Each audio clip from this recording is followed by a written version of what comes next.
For many centuries, powerful historical institutions have positioned themselves as the absolute guardians and distributors of human morality.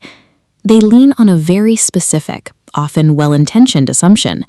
If you do not believe in a supernatural deity, you are missing the fundamental center required to navigate right and wrong. That assumption carries a heavy stigma. It suggests that secular individuals are inherently less likely to be decent people, and that as their numbers grow, they threaten to drag society into immorality. But the data on the ground shows something else. Millions of people live entirely outside this religious framework, yet they actively reject harmful behavior and criminal activity on a daily basis, which creates an interesting paradox. If religious dogma is the exclusive engine capable of producing decent behavior, we have to explain why so many secular individuals are living highly ethical lives. To see this in action, we just need to look at a typical daily routine. People commute, clock into work, and interact in shared public environments. Across these environments, the baseline of compliance is identical. Believers and non-believers avoid major crimes.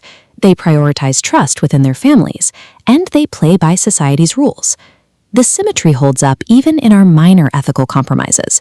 We all occasionally tell small white lies, like complimenting someone's terrible outfit, specifically to preserve social harmony rather than cause harm. Now apply a stress test. Imagine dropping your wallet, full of cash, on a busy sidewalk. When a secular person picks it up, they chase you down to return it. They do this without expecting a supernatural reward in the afterlife, and without the fear of divine punishment. This logic flowchart maps it out.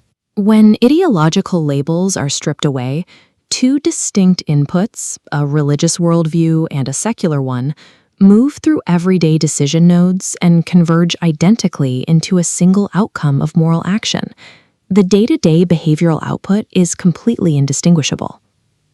Let's zoom in from society at large to a single intimate interaction. Imagine standing alone next to a defenseless elderly person. If we apply an extreme stress test to this scenario, we have to consider the theoretical impulse to inflict harm on them.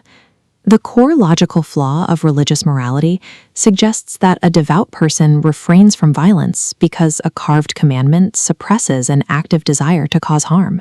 But nobody actually thinks, I would love to attack this person, but my religion forbids it.